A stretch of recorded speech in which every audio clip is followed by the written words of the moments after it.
السلام عليكم ورحمة الله وبركاته ونستعينه ونستغفره ونعوذ بالله من شرور أنفسنا ومن سيئات أعمالنا من يهده الله فلا مضل له ومن يضلل فلا هادي له وأشهد أن لا إله إلا الله وحده لا شريك له وأشهد أن محمدا عبده ورسوله صلى الله عليه وعلى آله وأصحابه والتابعين وتابع التابعين ومن تبعهم إلى يوم الدين وبعد إخواني في الدين أعزكم الله kaum muslimin, para pendengar radio Indah Siar yang kami hormati, kita masuk pada bab yang berikutnya dari mutiara-mutiara yang indah yang disusun oleh Imam An-Nawawi, mutiara yang indah yang disusun oleh Imam An-Nawawi rahimahullah,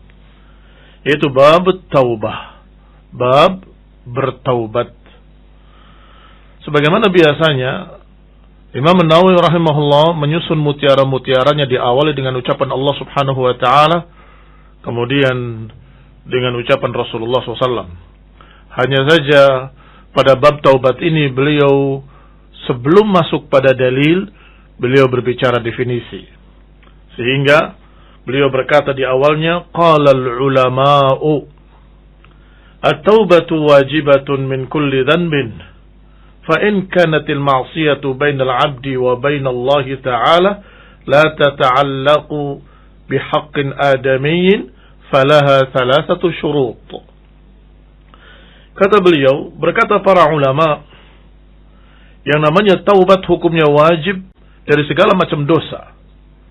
Kalau kemaksiatan itu kaitannya hanya dirinya dengan Allah, kaitannya hanya dia dengan Allah saja, tidak berkait dengan manusia, maka laha salasatu syurut, maka baginya ada 3 syarat. Yang pertama, ayyuqli'a anil ma'siyah.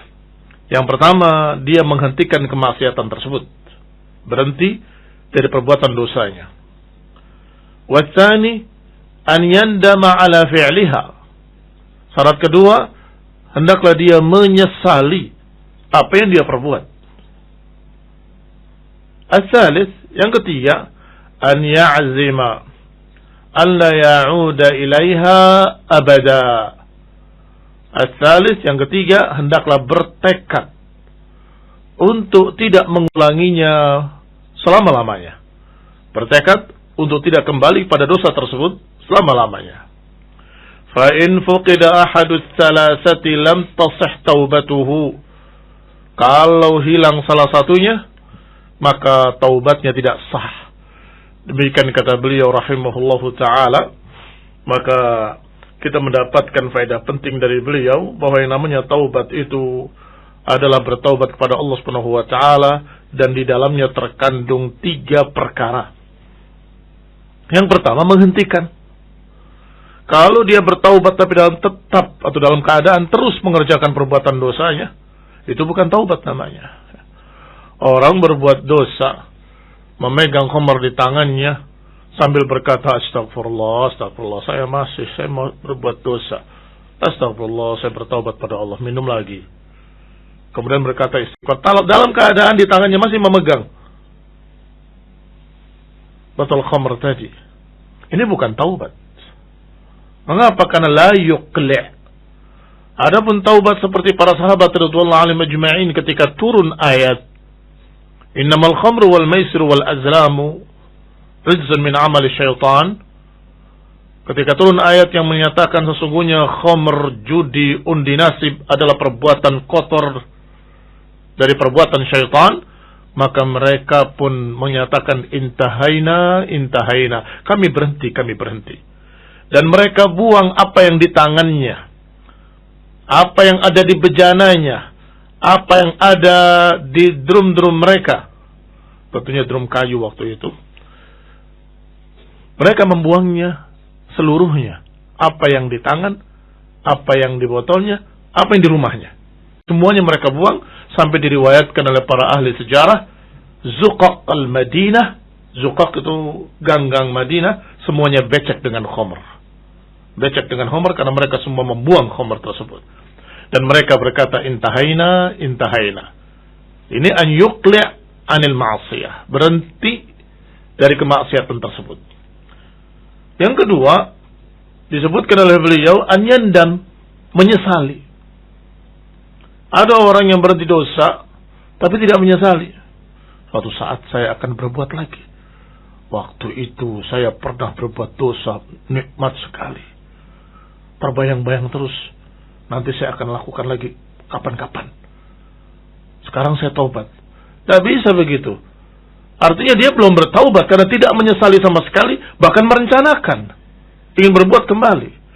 Itu juga bukan taubat. Taubat setelah berhentikan perbuatannya, yandam ala fi'liha, menyesali perbuatannya. Kenapa kok saya sampai terjerumus dalam dosa ini? Mengapa saya terjerumus dalam perkara yang jelek, perkara yang membuat Allah murka? Mengapa saya berbuat seperti ini? Malu aku pada Allah. Ini penyesalan namanya. Dari hati. Bukan penyesalan hanya di lidah. Al-thalith, yang ketiga, al-azm an la ya'uda ilaiha abada, bertekad untuk tidak kembali mengulangi. Ini pendapat yang sangat tepat dari para ulama yang dinukil oleh Imam Nawawi rahimahullah. Mengapa? Karena ada orang yang berkata dengan salah ungkapan. Syaratnya tidak kembali berbuat. Syaratnya tidak kembali berbuat. Berarti kalau kembali berbuat berarti tidak sah taubatnya. Ini salah bahasanya. Mengapa? Karena kalau tidak kembali berbuat, siapa yang tahu apa yang akan Allah takdirkan nanti. Tetapi saat itu dia harus berazam. Makanya disebutkan oleh beliau rahimahullah dengan kalimat ayya'zima, yang maknanya bertekad untuk tidak mengulangi. Kalau ternyata suatu saat terjerumus lagi ke dalamnya, ya bertobat lagi. Baik. Kalau sudah bertekad nggak mengulangi, terulangi kembali, ya bertobat lagi. Kalau bertekad lagi untuk tidak mengulangi, ternyata terjerumus lagi, taubat lagi. Bagaimana kalau sampai 3 kali, 4 kali, 5 kali? Teruslah bertobat pada Allah Ta'ala. Dan itu membuat jengkel syaitan. Sudah membisikkan godaan-godaan, sudah menipu dengan sekian kalimat-kalimat yang menipu dengan zukhrufal qawli ghurura, sudah berhasil menjerumuskan kita ke dalam dosa. Ternyata kita kembali bertaubat, kembali menyesali, kembali menangis, kembali bertekad, aku gak akan ulangi lagi. Kemudian setan berusaha lagi, mungkin sudah 1 tahun, 2 tahun berhasil, tiba-tiba terjerumus lagi di dalamnya perbuatan yang sama, ya bertaubat lagi. Dan itu membuat jengkel syaitan. Ikhwani fillah a'azzakumullah, kaum muslimin rahimani wa rahimakumullah. Para ulama sepakat bahwa perkara ini tidak dibatasi 2 kali atau 3 kali. Kalau terjerumus kembali, taubat lagi. Maka yang tepat, syarat ketiga, bukan tidak mengulangi lagi, tetapi bertekad untuk tidak mengulangi. Artinya kesungguh-sungguhan dalam hati untuk tidak mengulangi. Baik, itu kalau dosanya dalam artian dosa yang berhubungan hanya dia dengan Allah Subhanahu wa Ta'ala saja. Artinya tidak ada orang yang terdolimi. Kamu berbuat dosa di kamarmu dengan khamr tadi atau dengan kemaksiatan lain yang tersembunyi. Artinya hanya engkau dan Allah yang tahu. Orang lain tidak tahu dan tidak berkaitan. Atau kalaupun tahu, kamu tidak mendolimi mereka. Barakallahu fikum. Ini yang dijuluki dengan zalimun li nafsih. Karena dosa itu disebut kezaliman ada 3. Ada zulmun lillah, wa zulmun li nafsih, wa zulmun li ghairihi. Kezaliman kepada Allah itu dalam bentuk kesyirikan dan kekufuran. Yang kedua, zulmun li nafsih, kezaliman yang ada pada dirinya sendiri dan merugikan dirinya sendiri. Yang ketiga, zulmun li ghairih, zalim pada orang lain, pada hamba-hamba yang lain. Adapun yang pertama dengan kedua, berarti hanya hubungannya dia dengan Allah saja. Ketika dia terjerumus dalam kesyirikan, dalam kekufuran, maka segera dia bertaubat dan kembali pada Islam. Baik. Yang kedua, dzulmun li nafsih, kalau dia berbuat dosa atas dirinya sendiri, merusak dirinya dengan narkoba, merusak dirinya dengan khamr, merusak dirinya dengan berbagai macam kejelekan-kejelekan, itu dzulmun li nafsih pada dirinya, maka segeralah bertobat pada Allah Subhanahu wa taala dengan syarat-syarat yang 3 tadi. Adapun dzulmun li ghairihi, adapun zalim pada orang lain, berarti ada yang jadi korban, maka kata beliau, kata Imam An-Nawawi rahimahullah, wa in kanatil ma'siyatu tata'allaq bi adamiyyin fasyurutuha 4. Adapun kalau dosanya berkait dengan manusia, ada korban dari dosa tersebut, kemaksiatan itu membawa korban, maka berkait dengan manusia, fasyurutuha 4, maka syaratnya 4. Tadi kan 3, sekarang 4. Hadhihi tsalasah, apa 4? Yang 3 sama dengan yang tadi. Berhenti dari perbuatannya, kedua menyesali, dan ketiga bertekad untuk tidak mengulangi. Yang keempat, wa an yabra'a min haqqi sahibiha. Yang keempat, hendaklah dia berlepas diri dari hak-hak saudaranya, dalam artian dia melepaskan tanggung jawabnya dengan berbagai macam cara, berbagai macam bentuk, tergantung dari dosanya. Fa in kanat malan aw nahwahu raddahu ilaih. Kalau dalam bentuk harta, engkau merampas, engkau mencuri, engkau menipu, maka kembalikan padanya. Aku bertaubat pada Allah Ta'ala. Ini hartamu, ambil kembali olehmu. Loh, saya kan waktu itu beli, iya, tapi sesungguhnya menipu. Itu barang palsu, harganya tidak sampai sekian, ini saya kembalikan uangnya. Atau dia mencuri, kembalikan. Atau dia merampok, kembalikan, ila akhirih. Ini kalau dalam bentuk harta. Wa in kanat haddu qadfin wa nahwahu makkanahu minhu. Kalau ternyata tuduhan-tuduhan, maka dia harus menyesali perbuatannya, menghentikan perbuatannya, bertekad untuk tidak mengulangi, dan mendatangi orangnya. Saya waktu itu hanya menuduh dengan tuduhan palsu. Silahkan, apa yang mau kamu timpakan pada saya? Apakah mau diselesaikan kembali ke pengadilan ila akhirih. Makkanahu minhu. Atau kalau bukan makkanahu minhu, menyerahkan dirinya untuk dihukumi. Yang kedua, afuhu, meminta maafnya. Baik, wa in kanat ghibatan istahallahu minha. Kalau ghibah, minta halalnya. Ana pernah beberapa kali menceritakan tentang kejelekan antum. Maafkan saya dan halalkan saya demi Allah sudah bertekad untuk tidak mengulangi kembali. Baik. Kalau ditanya rinci apa kejelekannya, tidak harus ya, dirincikan. Pokoknya saya sudah menceritakan dan saya akan perbaiki kembali nama antum. Saya akan perbaiki kembali nama anda. InsyaAllah bi'idnillahi ta'ala. Saya bertekad untuk memperbaiki kembali namamu. Artinya dengan menyampaikan bahwa apa yang aku lihat itu belum tentu benar, wallahu a'lam, saya itu dengar dari orang lain, ila akhirih. Wa yajib an yatuba min jami'id dzunub. Dan itu pada segala dosa. Hendaklah kalau ada korbannya dari manusia, maka engkau meminta maafnya, meminta halalnya, mengembalikan madlamatahu. InsyaAllah nanti akan dirincikan dalam beberapa hadis berikut yang akan dibawakan dalam mutiara-mutiara hikmah yang disusun oleh Imam Nawawi rahimahullah. Qala, wajib berbuat taubat atau wajib bertaubat itu dari seluruh dosa. Yang diwajibkan adalah bertaubat dari semua dosa. Tetapi kalau bertaubat dari sebagian dosa, sah taubatnya. Demikian menurut para ulama ahlul haqqi. Tetapi sah pada dosa tersebut. Misalnya dia punya 10 dosa atau 10 jenis dosa. Dia bertaubat dari 3 dosa diantaranya. Maka 3 dosa tadi sudah diampuni. Masih sisa 7 yang belum dia bertaubat padanya. maka diperintahkan untuk bertaubat, wajib bertaubat dari yang 7 tersebut. Artinya sebagaimana dikatakan oleh beliau, kalaupun bertaubat dari sebagiannya, maka sah taubatnya untuk sebagian tersebut. Sebagian sisanya masih perlu taubat lagi. Artinya ini berbeda dengan beberapa pendapat yang berkata bahwa bertaubat dari seluruh dosa. Kalau dari sebagiannya tidak bisa, tidak sah. Ini tidak rajih, tidak benar pendapat seperti ini. Yang benar adalah kalau dia bertobat dari sebagiannya, tetap sah. Kadang-kadang manusia berkata kepadanya, kamu bertobat dari ini, gak bertobat dari itu.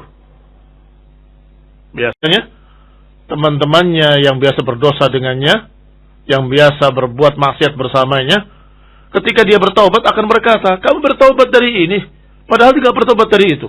Itu juga dosa, yang ini juga dosa. Kenapa dari itu? Maksudnya ingin menggembosi. Maka jangan gubris dia. Bilang, alhamdulillah aku sudah bertobat dari satu perkara ini. Insyaallah aku akan lanjutkan bertobat dari perkara yang berikutnya, yang berikutnya. Sehingga jangan dicerca, karena dia sudah mulai bertaubat dari dosanya satu persatu, dan itu bagus. Walhamdulillah. Qala wa baqiya alaihi al-baqi, maka sisanya tetap dia berkewajiban untuk bertaubat. Wa qad tadhaharat dalailul kitab was sunnah, dan telah banyak dalil-dalilnya dari kitab was sunnah, dan juga ijma' para salafil ummah wa ijma'ul ummah ala wujubit taubah. Telah sepakat umat tentang wajibnya taubat. Qanibillah kaum muslimin, para pendengar radio Indah Siar yang kami hormati.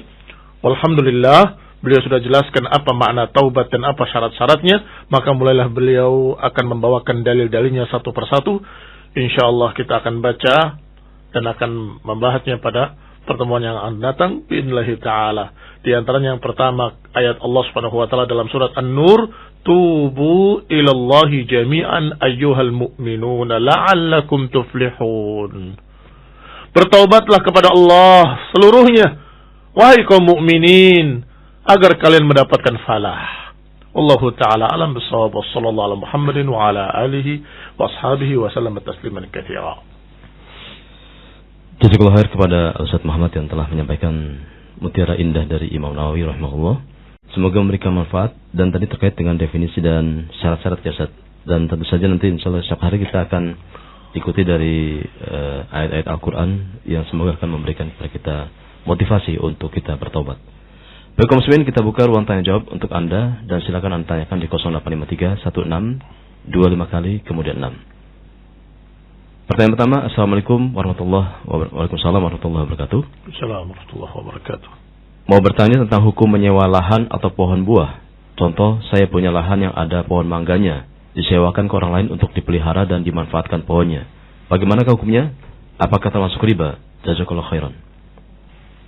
Baik, kalau disewa dengan makna dia mengolahnya, dia menyiramnya, dia memupuknya, dia mengolah kebun tersebut, dan kemudian hasilnya buat dia, falam ara laha ba'san. Sepertinya saya melihat tidak ada apa-apa. Ini tidak mengapa. Tetapi kalau menyewa itu maksudnya pokoknya buahnya selama 1 tahun ini saya beli semua dengan harga sekian, itu nggak boleh. Nah, apa bedanya dengan yang tadi? Berbeda. Kalau tadi dia menyewa dan mengolah kebun-kebun tersebut, dan supaya bisa berbuah dia beginikan, dia begitukan, supaya banyak buahnya ila akhirih, maka itu usaha dia. Tetapi kalau membeli selama 1 tahun, itu bukan menyewa sesungguhnya. Yang disebut di dalam istilah kita pengijon. Pengijon itu membeli sesuatu yang belum jelas. Apakah setahun ini buahnya akan banyak atau akan sedikit? Apakah 1 tahun ini buahnya akan melimpah atau buahnya malah gagal panen? Apakah yang tahun ini buahnya akan bagus seperti tahun lalu, atau mungkin akan kecil-kecil, jelek, dan kemudian berhama? Wallahu alam, tidak tahu. Maka di sini ada gharar. Gharar itu adalah satu jual beli yang mengandung spekulasi tinggi yang dilarang oleh Rasulullah SAW. Rasulullah SAW naha an bai'il gharar. Nabi melarang jual beli yang mengandung gharar. Barakallahu fikum. Sehingga kalau mau membeli buah yang masih di pohon, ini karena berkaitan dengan ini nggak mengapa, tambahan faedah. Maka ketika dia membeli buah yang di pohon, syaratnya pertama buah itu sudah bisa dipetik saat itu. Artinya kalau korma sudah berwarna merah atau berwarna kuning. Karena ketika hijau diturunkan rusak. Ya, ini tidak akan matang. Tapi kalau sudah memerah atau menguning diturunkan akan masak. Maka ketika memerah menguning itu syarat pertama. Syarat kedua, ya tentunya mangga juga begitu. Syarat kedua harus diturunkan saat itu juga. Ini buahnya. Saya beli sekian, boleh turunkan. Begitu. Setelah cocok harganya. Ada yang ketiga. Pembeli dan penjual sama-sama tahu dan bisa menaksir jumlahnya di atas pohon. Kata Syekh Ibnu Utsaimin rahimahullah, kalau salah satunya tidak bisa menaksir, akan terdolimi. Misalnya penjualnya nggak bisa menaksir, kelihatan sedikit, kata pembelinya, ini cuma sekian, udah sekian aja. Iyalah, begitu diturunkan sekian puluh karung, penjualnya terkejut. Kalau tahu segitu nggak saya jual dengan harga yang murah begitu. Ini terjadi kedoliman, artinya ketidakridhaan dari si penjual. Atau sebaliknya, pembeli yang maghbun, ketika pembelinya tidak ahli, tidak mengerti, penjualnya tahu pohon ini diperkirakan paling-paling sekian. Oh ini banyak ini begini-begini, karena memang di pinggir-pinggir semua buahnya terlihat seperti banyak. Sudah sesuai harganya, diturunkan hanya 1 karung saja, lebih sedikit, yang dia perkirakan bakal 10 karung. Maka penjualnya yang sedih, kali ini rugi dia. Sehingga syarat berikutnya adalah harus sama-sama ahli dalam menaksir buah di atas pohon, sehingga tidak akan ada yang terdolimi antara keduanya. Wallahu ta'ala a'lam. Adapun menyewa harus dirincikan seperti tadi. Kalau menyewa dalam artian buahnya selama 1 tahun semua buat saya, berapa jumlahnya kamu tidak tahu. Dan itu namanya jual beli sesuatu yang tidak jelas. Tidak boleh membeli kambing yang masih ada di perut induknya. Ini kalau lahir saya beli, tidak boleh. Demikian pula pohon sebelum berbuah, nanti kalau kalau berbuah saya beli, tidak boleh, karena mengandung gharar. Wallahu ta'ala alam. Berikutnya Ustaz, bismillah. Assalamualaikum warahmatullahi wabarakatuh. Semoga Ustaz selalu dalam lindungan Allah Azza wa Jalla.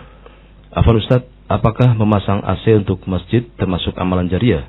Kalau termasuk, apakah amal jariahnya terputus apabila AC tersebut rusak? Jazakumullah khairan.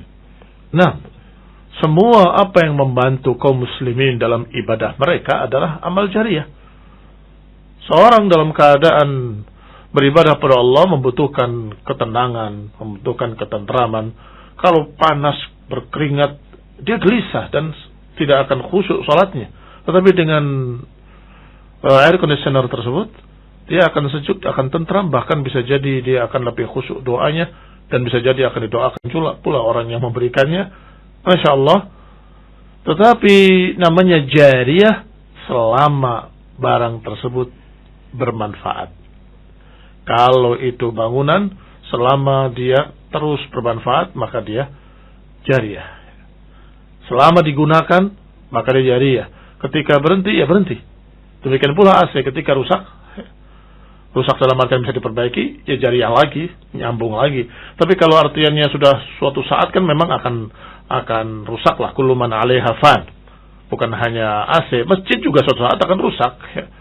Saya dulu sumbang keramik dan kemudian keramiknya sudah hancur, pecah-pecah, diganti dengan yang baru. Ya selesai sudah.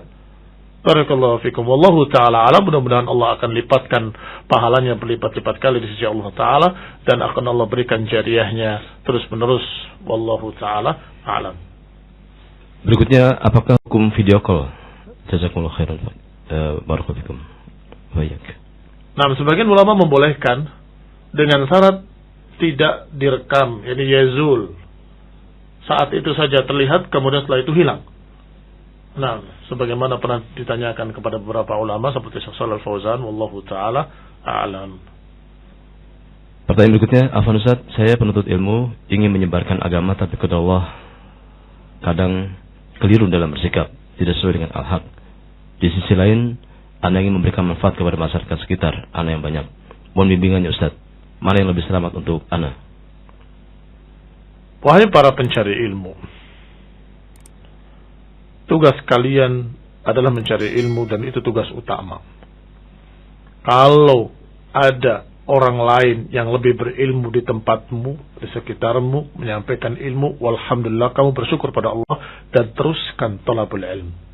Jangan terburu-buru ingin menyampaikan atau ingin menjadi ustadz atau ingin ceramah, jangan. Belajar sampai terpaksa harus ngajar. Jadi saya katakan terpaksa karena sudah tidak ada orang lain yang lebih berilmu dari kamu, maka kamu harus ngajar. Atau kurang orang yang berilmu di saat itu. Sehingga biasanya orang berilmu itu, barakallahu fikum, seperti matahari. Ketika matahari terbenam, mulai terlihat berkilauan di langit bintang-bintang. Demikian pula seorang berilmu di tempat kamu, ketika dia sudah tidak bisa lagi mengajar karena satu hal atau wafat atau lainnya, maka niscaya murid-muridnya akan berkilauan seperti bintang-bintang, akan terlihat. Tapi ketika ada matahari nggak terlihat mereka. Itu satu. Yang kedua, memang kalau kita menyampaikan ilmu kepada orang lain, harus memiliki adab-adab dalam menyampaikan ilmu. Dan itu diantaranya disebutkan atau dirincikan dengan ringkas satu persatu oleh Syekh bin Baz dalam Akhlaqud Da'iyah, akhlak para da'i. Insyaallah kita akan bahas pada kesempatan berikutnya biidznillah ta'ala. Berikutnya, apa yang harus dilakukan oleh seseorang apabila seorang istri mendualisme aturan suami? Misalkan suami larang anaknya untuk melakukan hal-hal lagun misalkan, malah dibolehkan oleh istrinya, dan ini dilakukan lebih dari 3 kali misalkan. Yang kedua adalah kebiasaan keluar rumah, atau misalkan ke rumah orang tuanya walaupun bukan dalam jarak safar yang berjarak lebih dari 5 km tanpa izin suami jika sedang marah.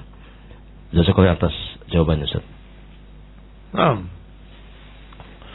Pertanyaan ini sesungguhnya sangat jelas jawabannya, tapi sangat berat prakteknya. Yang namanya ar-rijal qawwamuna 'ala an-nisa bima faddalallahu ba'dahum 'ala ba'd wa bima anfaqu. Sesungguhnya laki-laki itu pemimpin bagi para wanita, karena Allah lebihkan pada mereka di atas perempuan, dan juga karena apa yang mereka nafkahkan. Di samping itu juga Allah SWT menyampaikan kepada para wanita, fasalihatu qanitatun hafizatun lil ghaib. Para wanita itu hendaklah menjadi wanita yang saleh, yaitu wanita yang taat kepada Allah, taat pada Rasulnya, dan kemudian taat pada suaminya. Maka engkau sebagai rakyat mengikuti perintah pemimpinnya. Jangan sampai ada dualisme dalam satu keluarga. Kalau ada 2 pimpinan dalam satu keluarga, niscaya rakyatnya akan kacau. Kalau ada 2 pemimpin, maka pemimpin itu seorang suami. Baik, adapun istri hendaklah mentaati suaminya dalam mendidik anak-anaknya. Maka engkau katakan, wahai istri, kepada anak-anakmu, jangan, bukankah bapak sudah melarang? Ingat ucapan abimu kemarin. Mendukung apa yang diperintahkan oleh bapak mereka. Ini membantu, mendukung, menegaskan apa yang sudah diperintahkan oleh pimpinan keluarga. Itu seharusnya. Demikian pula ketika keluar rumah, ketika pergi ke rumah orang tuanya, harus dengan izin suami. Karena dialah pemimpinmu, dialah tonggak rumahmu, dialah orang yang harus kamu taati. Dan kalau seorang wanita, seorang istri mentaati suaminya dalam keadaan dia sudah mengerjakan yang wajib-wajibnya, diberikan Masya Allah keutamaan yang sangat besar.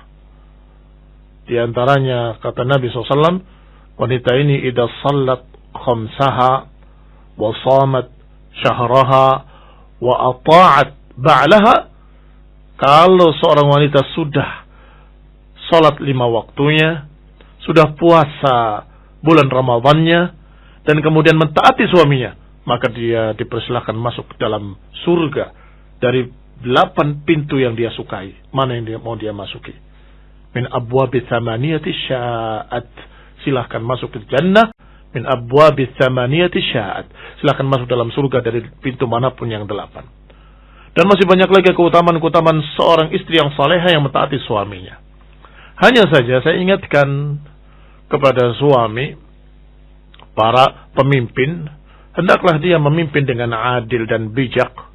Hendaklah memimpin dengan apa yang Allah katakan, qu anfusakum wa ahlikum nara. Perintahkanlah atau ajaklah atau bimbinglah keluargamu agar jauh dari api neraka. Qu anfusakum wa ahlikum nara. Jauhkan dirimu dan keluargamu dari api neraka. Ini perintah pada pimpinan-pimpinan rumah tangga. Maka pimpinlah mereka dengan al-haq, itu satu. Yang kedua, pimpinlah mereka dengan cara yang hak. Mimpin dengan hak, artinya dengan hukum-hukum yang hak. Tetapi cara-caranya juga harus dengan hak, dengan hikmah, dengan lembut, dengan bijak.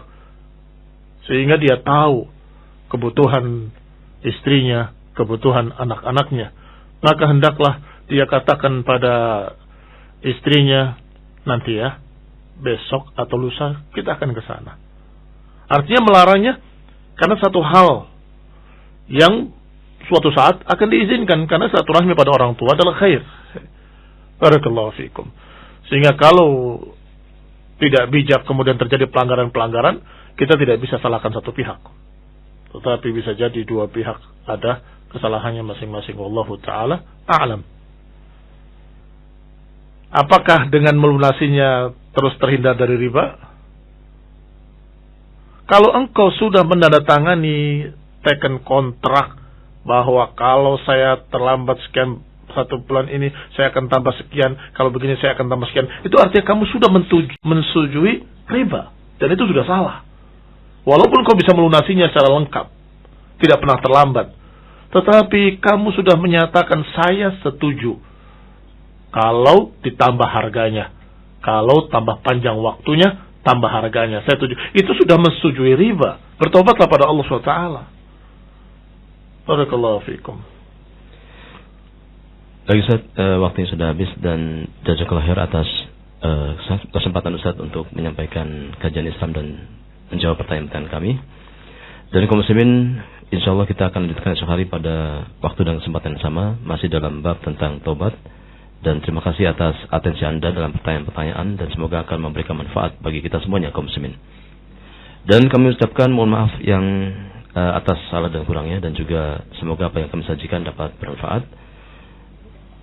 Sekali lagi, Anda bisa sampaikan pertanyaan di 0853 16 25 kali dan kemudian 6 pada kesempatan esok hari.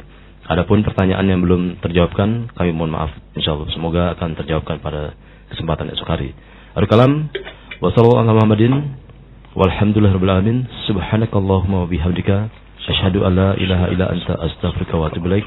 Wassalamualaikum warahmatullahi wabarakatuh. Assalamualaikum.